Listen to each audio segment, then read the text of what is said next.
Okay, these are the ingredients for the quinoa. This is 1/2 cup of quinoa. This is a red quinoa. They have different colors. It's just same nutritional value, just different color. I've got some toasted sliced almonds, some toasted coriander, garlic, olive oil, and chicken stock. Quinoa is a great source of protein, great legume. It's harvested in South America, and it's just a ton of protein. One of the problems with it is if it's not cooked properly, it tastes really bad. To cook it with the right spices, and I also use chicken stock as opposed to water. It adds a flavor to it, so it's it's delicious as opposed to just eating it because it's healthy. Healthy food doesn't have to be bad food, and I'm a big proponent of that. Now, also, a lot of people make a mistake when they cook quinoa. They don't let it sit for long enough so the germ comes out, so it's soft enough to eat, so it's kind of brittle and hard. It's like eating brown rice that's undercooked or oatmeal that's undercooked. So that's what we do. Let it sit for about 15-20 minutes after I start boiling it, and it's a lot like rice. The proportions are 2 to 1.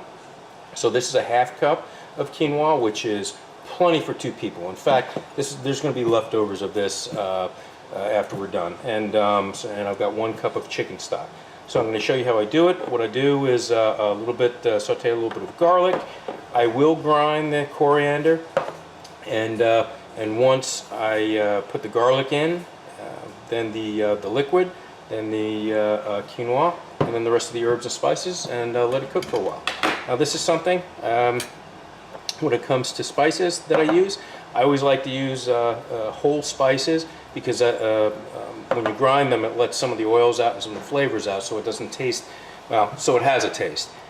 This is a coffee grinder that I got in Turkey years ago, but it works well for this, and I've probably had this for almost 20 years now, and I like it a lot. And I also find toasting whole spices makes such a difference. Now I'm only going to use coriander and a little bit of salt and pepper.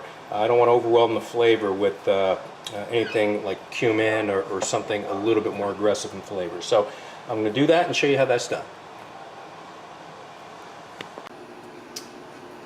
Okay, I've had the pot warm up for a little bit, that way I can put the oil in. And remember, hot pan, cold oil, food doesn't stick. So I'm just going to saute the garlic for a couple of minutes and get that soft. Now I got the pan hot, and I turned it down to medium-high. That way the garlic doesn't burn.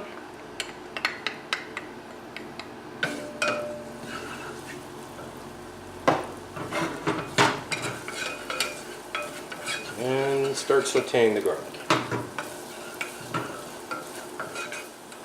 Now that the garlic is nice and soft and flavorful, and I can see it just start to brown around the edges, I'm going to put some of the quinoa germ in.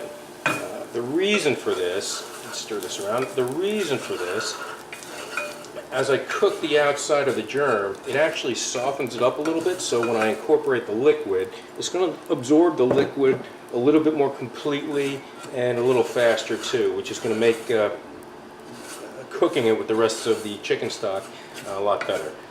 One note about the chicken stock, I use usually, if not canned, then what they sell in the containers. I can make my own chicken stock. That sounds like a great topic for a different video, but that's pretty time intensive, and if I'm not going to use it all the time, it doesn't really make sense. It's just more convenient.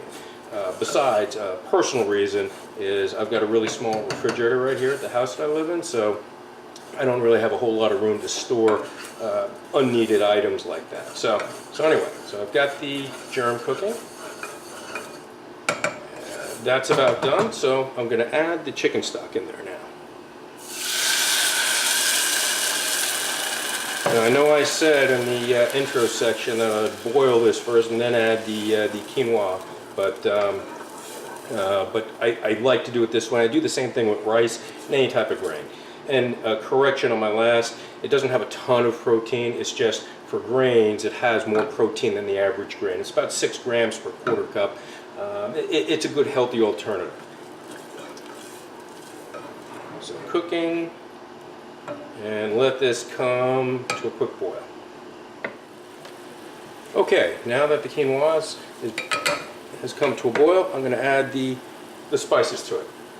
Now I'm not going to add the toasted almonds until last, and the reason being is because it'll absorb too much of the moisture, and I like to have the almonds nice and crispy when I eat it, so that'll be done after the cooking is complete. And it's not a garnish, but it's kind of treated like one because I want it to keep its texture and flavor to eat it with.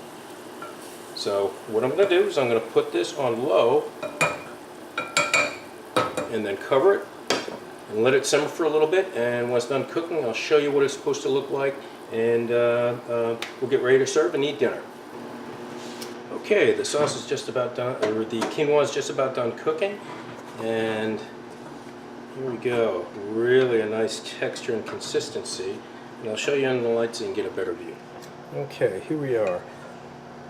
You can see that the germs have opened up, and the outer hull or husk of the germ is of the quinoa seed is much softer, and it's a lot easier to eat and a lot more palatable.